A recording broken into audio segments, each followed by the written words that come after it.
찬송 구주의 십자가 보혈로 찬송을 드리겠습니다. 4분의 4박자고요. G키. 이거는 이제 그 스윙 주법인데 공자가 공가자, 공자가 공가자. 앞이 3, 하나 둘 셋, 뒤가 1. 내려갈 때 하나 둘 셋, 올라갈 때 하나. 공자가 공가자, 공자가 공가자. 전주 내 죄를 씻으신 주 이름 찬송합시다.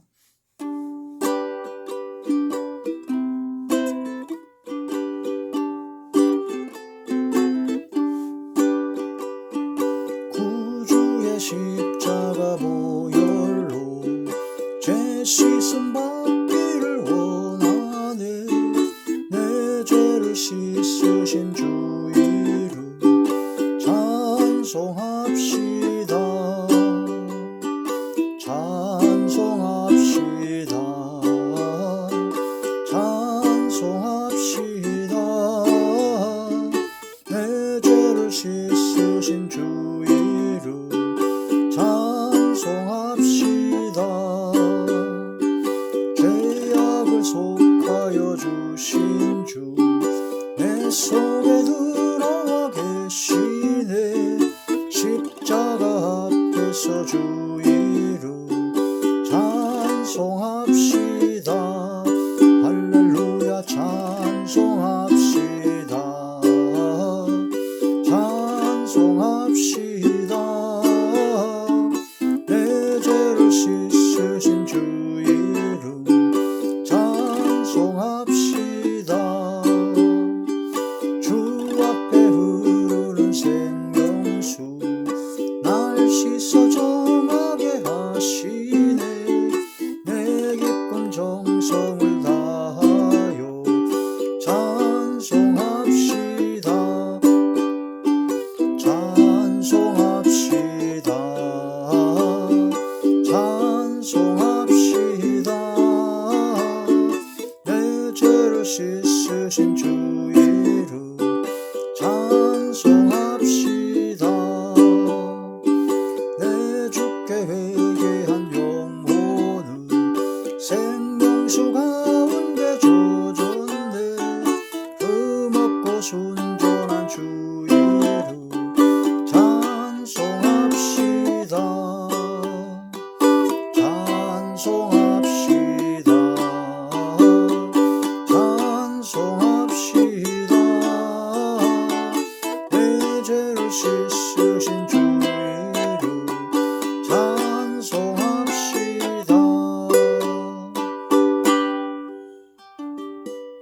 아멘. 하나님이 놀라운 축복의 비밀을 하신 말씀은 레위기 4장 13절에서 15절의 말씀입니다.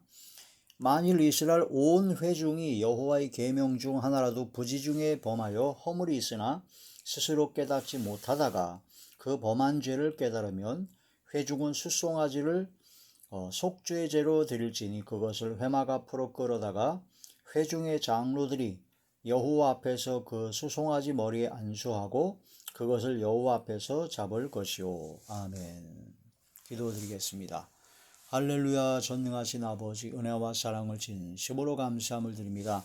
오늘 이 한 시간도 아버지 말씀과 기도와 찬양으로 영광 드리게 하심을 감사함을 드리옵고 예배 전체가 하늘의 상달이 되고 연락이 되고 하나님께서 기뻐하시는 영적 예배만 되게 하여 주시옵소서. 주께서 함께하사 오직 진리의 생명의 말씀만을 전하게 하시고 대언의 영과 보혜사 진리 영과 통달의 영으로 함께 하시고요. 권세 있는 새 교훈의 말씀이 되어서 이 말씀을 전할 때 권능의 능력의 역사가 임하게 하여 주시옵소서. 그러므로 말씀을 듣는 모든 분들의 마음의 문이 활짝 열리고 영안과 시망과 지안을 열어주시고 듣는 귀를 열어서 인치듯 교훈하여 주시옵시며 이 말씀대로 순종할 수 있는 믿음을 허락하여 주시옵시며 심령이 새롭게 되어 또한 거룩한 삶으로 변화받게 하여 주시옵소서. 모든 병을 고쳐주시고 어둠의 모든 세력들이 물러가며 약했던 믿음과 신앙들이 강해지며 막혔던 모든 문제들이 해결될 수 있도록 아버지 은혜와 은총을 베풀어 주시옵소서. 주 여호와 나의 아버지 역사하여 주시옵소서. 예수님 이름으로 감사하며 간절히 돌려옵나이다. 아멘. 자,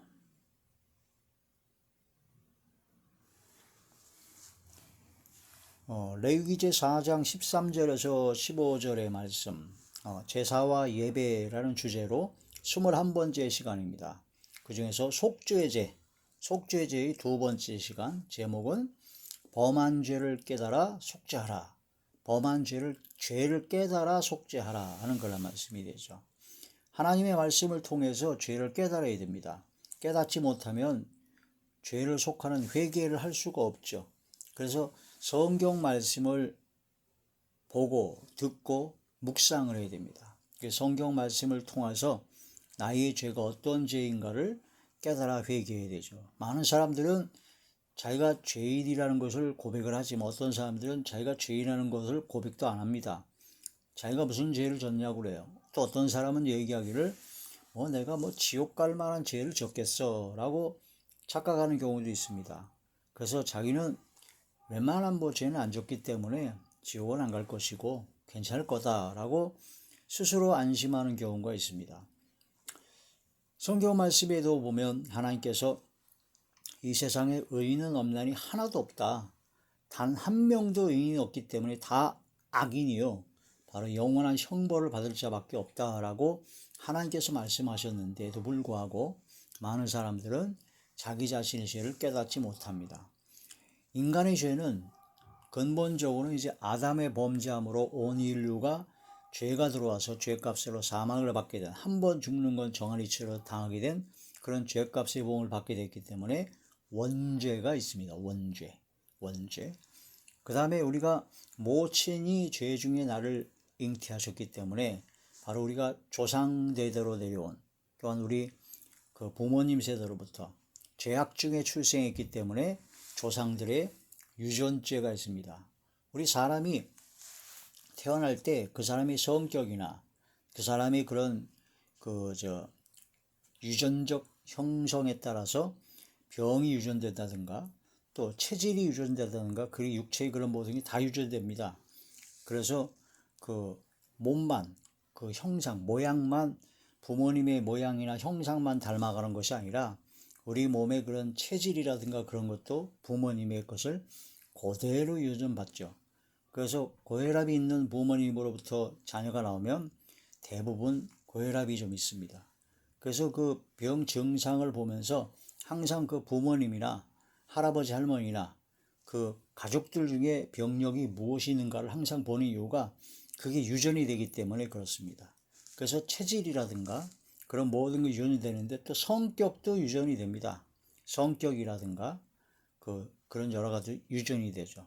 그리고 또한 더 깊이 보게 되면 영적인 것도 유전이 되는데 죄성이 유전이 됩니다. 죄성과 영적인, 예를 들어서 우상 숭배를 많이 하는 그런 집안에서 자녀가 나오면 여러 가지 안 좋은 영적인 영향을 받죠. 그래서 대부분 부모님으로부터 조상 대대로 내려온 그런 유전적 형질이 육체, 마음, 생각, 영적인, 영혼 그런 것에 전체적으로 유전이 됩니다. 그래서 조상의 유전죄가 있습니다. 유전죄. 그 원죄하고 유전죄하고 이제 비슷하지만 약간 다르죠. 조상 유전죄가 있고, 그리고 또한 이게 내가 스스로 짓는 자범죄가 있습니다. 내가 스스로 짓는, 태어나서부터 일상생활 삶을 살아오면서 내가 짓는 죄가 있어요. 자범죄는 크게 두 가지로 나눕니다. 겉으로 드러나는 죄가 있고 속으로 안 드러나는 죄가 있습니다. 그래서 겉으로 드러나는 죄를 말로, 행동으로 짓는 죄가 있고, 그 다음에 겉으로 드러나지 아니하는 죄는 마음으로, 생각으로 짓는 죄가 있다. 그래서 겉으로 드러나는 죄, 말로 욕하고 싸우고 다투고 사람을 죽이고 남의 것을 훔치고 그런 모든 것은 겉으로 드러나는 죄죠. 겉으로 드러나는 죄는 세상 법으로도 저촉을 받습니다. 겉으로 행동했기 때문에 말로다가도 또 폭언을 한다든가 명예를 훼손한다든가 다 죄가 되죠. 그런데 이제 심령으로 짓는 죄, 마음으로 생각으로 짓는 죄는 세상 법으로는 처벌할 수가 없습니다. 모르니까. 그런데 하나님께서는 다 아십니다. 하나님께서는 외모로 사람을 보지 않고 그 마음의 중심을 보시기 때문에 그 생각, 마음, 그런 모든 걸 다 아시기 때문에 마음으로 생각으로 짓는 죄도 역시 하나님께서는 징계하시고 회개를 촉구하신다. 그 사람을 죽인 것이 바로 살인죄인데 사람을 죽이는 그 행동이 살인죄죠. 근데 말로 죽이는 경우가 있어요. 말로 욕을 하거나 폭언을 하거나 막 저주를 퍼부어가지고 그 사람이 막 심령이 막 괴롭고 너무나 힘들어서 결국은 스스로 자살하게 한다든가, 그래서 학교 안에서 왕따를 시킨다든가, 그게 바로 폭언, 그런 걸 통해서 사람을 죽이게 만드는 거죠. 그래서 그것도 역시 살인입니다. 요즘은 인터넷이 발달돼서 댓글로 통해서 익명의, 얼굴도 보이지 않고 대만하지도 않으니까 그냥 글로다가 마구잡이로 자기의 생각이나 그런 걸 막 온갖 욕과 저주를 다 퍼붓습니다. 그래서 그 댓글을 받고 상처를 입어서 고통 중에 신음하다가 자살까지 하는 경우가 있죠. 그게 바로 댓글로 사람을 죽이는 살인죄입니다. 그게 직접 내가 죽이는 살인죄도 살인죄지만 그런 말로, 글로써 사람을 죽이는 것도 역시 살인죄다. 근데 성경에 보면은 하나님의 말씀을 통해서 보게 되면은 사람을 죽이는 것이 살인죄인데 형제를 미워하면, 그 마음에 미워하는 미움이 가득하면 이미 마음으로부터 이미 살인했다라고 규정하고 있습니다. 그래서 마음에 미움이 있으면 그게 입으로 나오게 되고, 그게 좀 더 나가면 행동으로 나오기 때문에 근본적인 원인은, 살인의 근본적인 죄성의 원리는 마음으로부터, 생각으로부터 미움이다. 음란도 역시 겉으로 드러나는 행동으로도 음란한 행위, 간음행하는 행위, 그런 것도 음란이고 그렇지만은 마음에 음욕을 품는 자가 이미 마음에 간음을 했다. 도적질하는 것도 역시 남의 것을 도적질할 행위도 도적질이지만 하나님의 것을 도적질하는 경우도 있고, 하나님의 말씀을 안 전하고 다른 세상 것, 자기 생각만 전하는 거예요. 하나님의 말씀을 도적질하는 것이라고 그랬고, 또한 탐심과 욕심을 가득하면 이미 마음으로부터 도적질할 그 상황이 되기 때문에 그게 도적질이라고 볼 수가 있습니다. 그래서 탐심 자체가 우상숭배예요. 이런 여러 가지 말씀을 통해서 우리는 죄를 깨달아 알아야 됩니다. 그래서 성경 말씀이 깨달아지고 율법의 진리의 말씀이 깨달아지면 깨달아질수록, 아, 나는 죄인이구나, 나는 진짜 엄청난 죄를 졌구나, 그런 죄인임이 확실하게 깨달아집니다. 그래서 나는 이 세상에 아무런 방법이 없구나, 나를 구원할 분은 오직 예수 그리스도의 보혈의 공로에 힘입어서만 구원받을 수 있다라는 그런 확실하고 절실하게 되죠. 이 세상에 의인은 없다고 하신 하나님의 말씀이 더욱더 확실하게 깨달아지고 믿어지게 되는 것이죠. 성경 말씀을 보고 깨달으면 어떤 사람이 회개를 안 해요. 자기가 죄를 별로 안 졌다고 생각해요. 그건 성경 말씀을 못 깨달은 겁니다. 그 사람이 성경을 줄줄줄줄 외우고 성경을 막 다 통독을 해가지고 성경을 완전히 막 기가 막히게 해석을 하고 하더라도 회개가 안 나온다고요? 그 성경 외운 거 아무짝에도 소용없습니다. 회개가 안 나온다는 것은 성경 말씀을 제대로 깨닫지 못하는 겁니다. 성경 말씀은 딱 두 가지입니다. 이것은 하라, 또 이것은 하지 말라. 그런데 하라라고 하신 것을 안 했고 하지 말라 하신 것을 한 경우가 부지기수로 많기 때문에 이것은 나는 죄인입니다 라는 고백이 나오고, 사도 바울 같은 로마서에서 빌레몬서까지 성경을 받았은, 계시로 받았은 최고의 석학이요 최고의 사도, 또한 사도 바울이 쓰던 손수건만 돼도 병이 나고 귀신이 나고 죽은 자도 살렸던 권능과 능력을 받았던 사도 바울, 죽음을 각오하고 순교하기까지 무수한 고난과 환난 속에서 오직 생명을 구하는 최선을 다했던 사도 바울의 고백은, 나는 죄인이다, 나는 죄인인데 도적 중에 괴수다, 죄인 중에 우두머리다 라고 자기 자신을 고백을 합니다. 이 말씀을 통해서 깨달으면 깨달을수록 은혜를 받으면 받을수록 더 낮아져야 되고 겸손해져야 되고 근신해야 되고 나는 날마다 죽노라 하는 내가 나를 쳐서 복종케 한다는 사도 바울의 고백과 신앙이 뒤따라야 된다는 거예요. 그게 정상적인 겁니다. 근데 말씀이 열리고 또 권능을 좀 받고 또 놀라운 역사 교회가 부흥되고 그러면 교만해집니다. 건방져집니다. 자기가 스스로 높아지고 회개할 생각을 꿈도 안 꿉니다. 회개를 언제 했는지도 몰라요. 십자가를 못 박혀 돌아가신 예수님을 믿는다고 하는데 전혀 십자가를 뭐 아무런 감동이 없습니다. 진정으로 믿어진다면 내가 지은 죄값을 예수님께서 대신 십자가에 못 박혀 돌아가심으로 속죄의 제물로 돌아가신 예수님을 생각하면 진심으로 미안하고 죄송하고 회개가 나오고 감사가 나오고 이제는 주님의 뜻을 따라 살겠습니다라는 그런 결단을 하게 될 것입니다. 예수 그리스도의 사랑, 예수 그리스도의 보혈의 공로, 속죄 제물로 오신 예수님을 깊이 깨달게 된다면 이제는 내 뜻대로 사는 것이 아니라 오직 아버지의 뜻대로, 주님의 뜻대로 살려고 결단을 하게 된다. 그게 바로 예수님께서 십자가의 보혈로 속죄 제물로 오신 목적이다.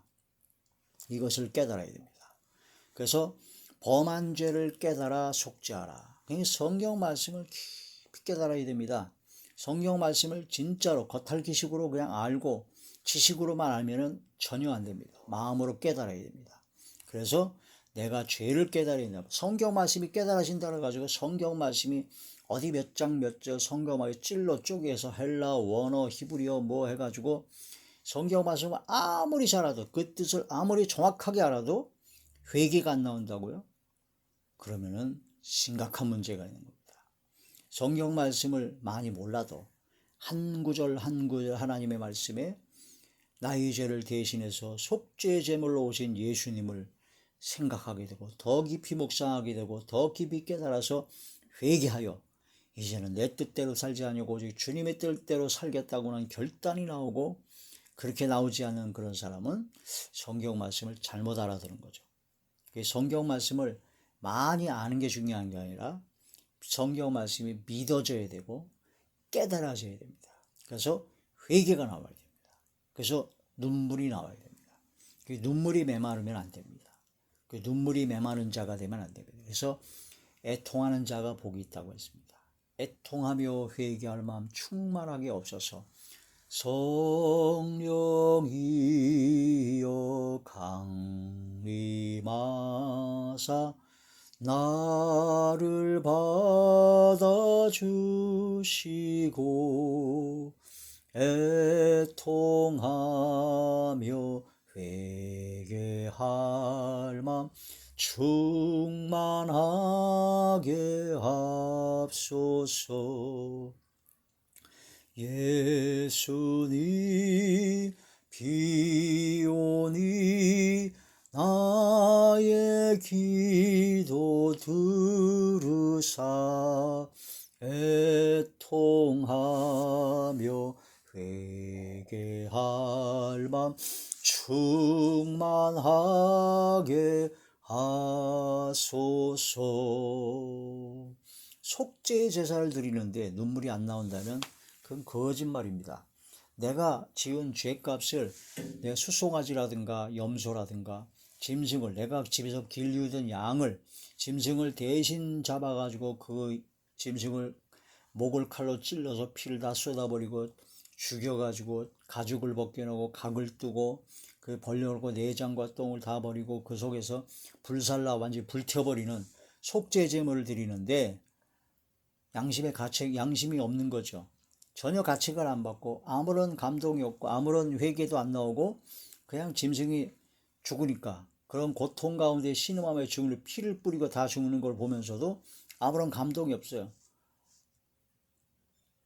내가 저렇게 죽어야 되는데 대신 저 짐승이 죽는 것인데도 불구하고 그걸 깨닫지 못해요. 그게 이제 속죄제가 제대로 된 겁니까? 예수님께서는 세상 죄를 지고 온 하나님의 어린 양으로서 나의 모든 죄를 대신 짊어지고 속죄 제물로 십자가에 못 박혀 돌아가셨습니다. 그게 믿어진다면 그게 마음으로 진짜 믿어진다면 눈물이 안 나온다면 눈물이 안 나오는 것은 거짓말이죠. 통회하고 자복하고 회개하게 됩니다. 통회 자복하고 회개하고 애통하고 회개할 마음 충만하게 되는 것이 바로 성령의 역사입니다. 교회를 다니고 말씀이 많이 열리고 말씀이 아무리 깨달아지고 목사가 되고 장로가 되고 수많은 믿음의 연조와 신앙 연조를 자랑해도 백날 아무리 해도 소용없습니다. 하나님의 말씀을 통해서 이 말씀이 십자가의 속죄제물로 오신 예수님께서 그 오신 것을 이렇게 믿어진다면 진정으로 회개가 나오고 눈물이 나오고 근신하는 마음이 생기고 이제는 내 뜻대로 말고 주님의 뜻대로 살고자 하는 결단이 생기지 않는다면 그 사람의 신앙과 믿음은 아주 심각한 겁니다. 스스로 돌아봐야 됩니다. 라오디게아 교회가 나는 부유한 자라 부족함이 없다라고 하지만 예수님께서 보시기에 너는 헐벗었다. 옷을 훌딱 벗었고 눈이 장님이 되었고 너는 아주 진짜 가난한 자다. 입으로는 부유하다지만 가장 가난한 자가 바로 라오디게아 교회 교인들이다 이거죠. 이런 말씀을 깨달아야 됩니다. 우리의 신앙을 항상 믿음이 있는가 확실히 자기 자신을 확증하고 항상 자기 자신의 믿음을 점검을 항상 해야 된다는 거죠. 선조를 생각하면 넘어질까 조심해야 됩니다. 이런 믿음을 갖고 우리가 항상 속죄 제사를 하나님께 드려야 된다. 속죄 제사를 드려야 되는데 속죄 제사는 지난 시간에 그 종교 지도자들인 제사장부터 속죄 제사를 드렸습니다. 제사장. 그 다음에 오늘 두 번째는 온 회중이 속죄 제사를 드렸죠. 그 다음에 세 번째는 족장, 정치 지도자들이 속죄 제사를 드렸습니다. 그 다음에 온 백성 전체가 다 드렸습니다. 그래서 속죄 제사는 모든 사람이 드려야 된대요. 누구든지 모든 사람이. 왜? 모든 사람은 다 죄를 범했기 때문에.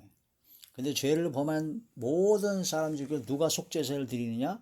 죄를 깨달은 사람이 속죄 제사를 드린다는 거죠. 깨닫지 못하면 안 됩니다. 성경 말씀에 교회를 다니고 신앙이 있다고 하는 사람들도 자기도 모르게 완악한 말로 하나님을 대적하는 자가 있습니다. 아니 언제 우리가 하나님을 대적했습니까? 완악한 말로 하나님을 대적한 자가 누군가? 이걸 깨달아야 됩니다. 말라기 제3장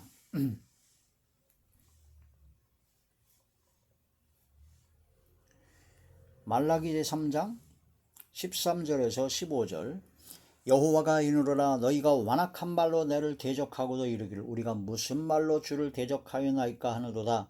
이는 너희가 말하기를 하나님을 섬기는 것이 헛되니 만군의 여호와 앞에서 그 명령을 지키며 슬프게 행하는 것이 무엇이 유익하리요.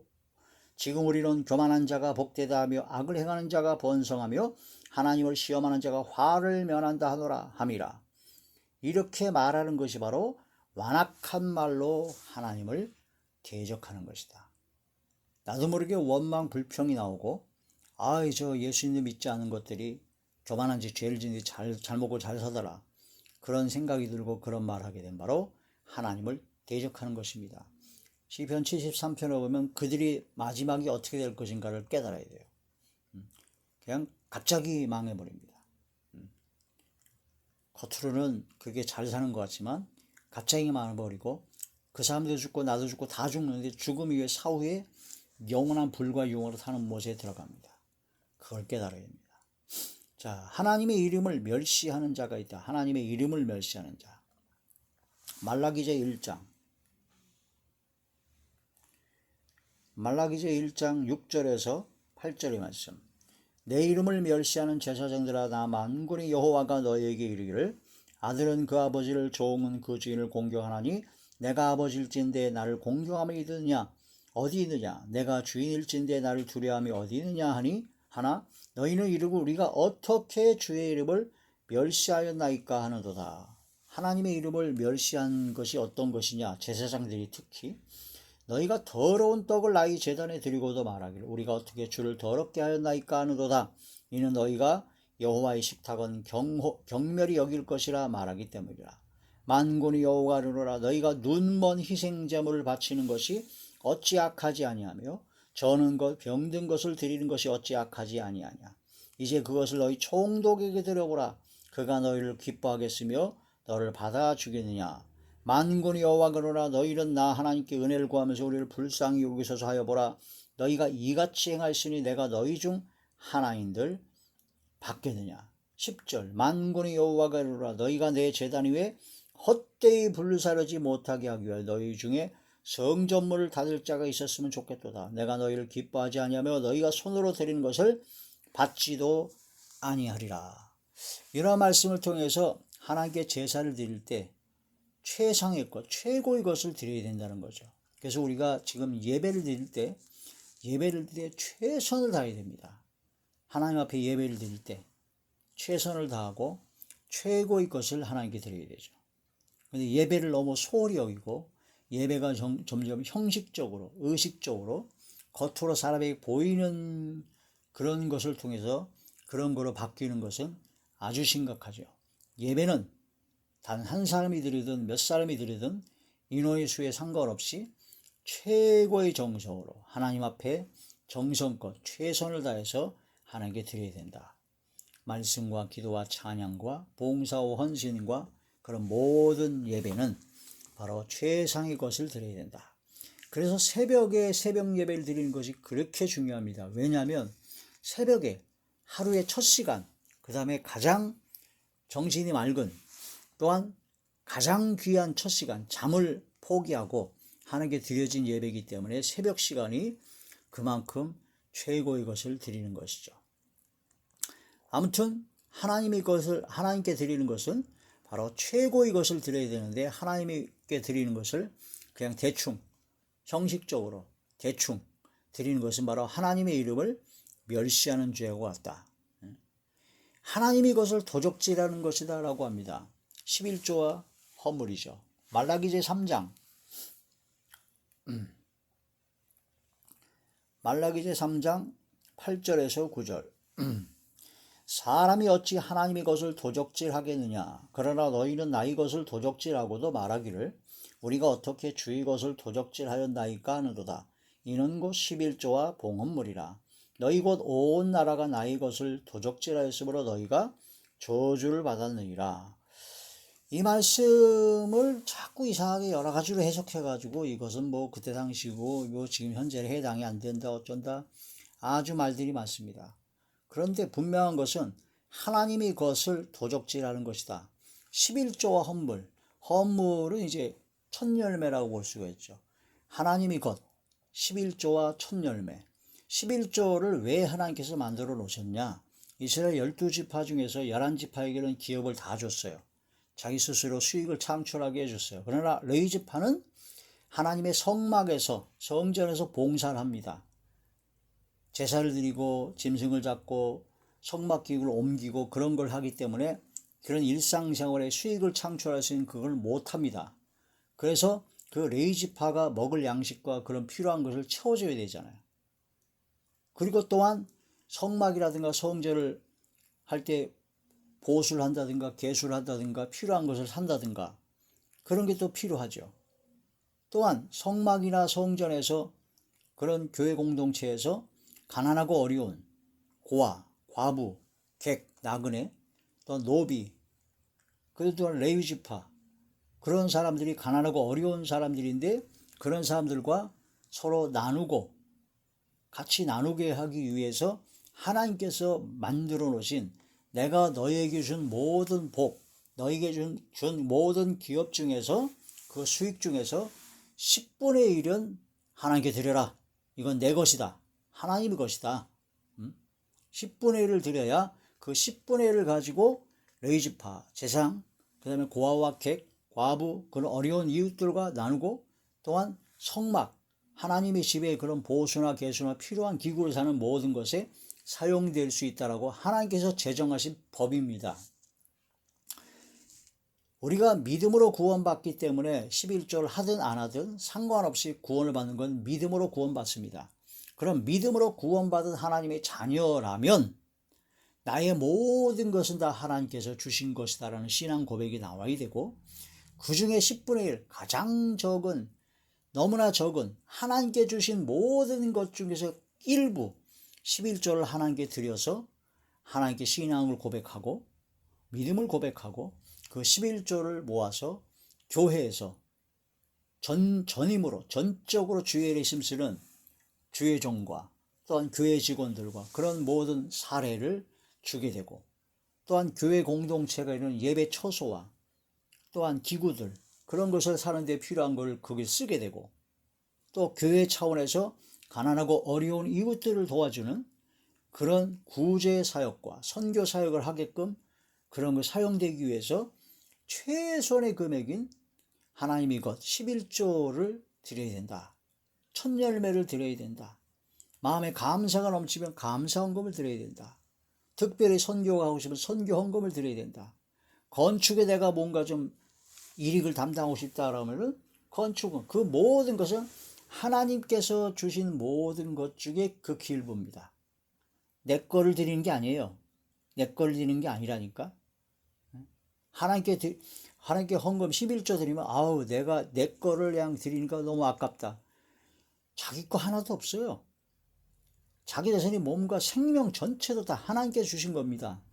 우리가 거저받는 게 얼마나 많은데, 우리가 숨 쉬고 사는 거 이거 다 하나님께 다 주신 겁니다. 숨만 5분만 참아보세요. 그냥 죽습니다. 뇌사에 빠지거나. 물, 이 산천초막에 물이 얼마나 많습니까? 그 물 하나님께 주신 겁니다. 천하만물에 하나님께 주시지 아니한 것이 하나도 없어요. 천하만물에 다 하나님의 것입니다. 나의 모든 것 다 하나님의 것입니다. 믿음으로 구원받은 하나님의 자녀가 되면 그걸 깨닫게 되고 그 은혜에 감사해서 내가 어떻게 하면 하나님의 은혜를 보답하고 뭔가 하나님께서 기뻐하시는 삶을 살까, 그런 걸 생각하다 보니까 구약의 그런 제도를 통해서 하나님의 것을 그렇게 해서 교회에서 여러 가지 사용했구나. 그래서 극히 일부분인 11조를 드리는 것이고 감사헌금, 성교헌금을 드리는 겁니다. 진짜 믿음으로 구원받은 하나님의 자녀가 되어서 하나님의 은혜로 내가 모든 수익과 내가 갖고 있는 모든 건 다, 내 생명까지도 다 하나님의 것이라는 걸 절실하게 깨달은 사람은 11조가 아니라 12조, 13조, 15조, 19조까지 합니다. 록펠러 같은 사람은 어릴 때부터 11조를 하기 시작해서 록펠러가 세계 최고의 부자가 됐을 때 자기는 이제 10의 9조는 오직 하나님께서 기뻐하시는 삶을 위해서 교회와 여러 가지 학교를 세우고 전도와 선교에 필요한 거 다 쓰고 자기는 10분의 1만 갖고 쓰겠다. 이런 고백을 했고, 요한 웨슬레 같은 분들도 처음에 자기가 책정한 한 달에 얼마, 요 생활비만 쓰고 나머지는 다 선교와 구제에 쓰겠다. 그래서 요한 웨슬레가 나중에 재정적으로 넉넉해져도 자기가 쓰고자 하는 그 일부분만 딱 쓰고 답은 다 흘려보냈어요. 이게 믿음으로 구원받은 하나님의 자녀의 증거입니다.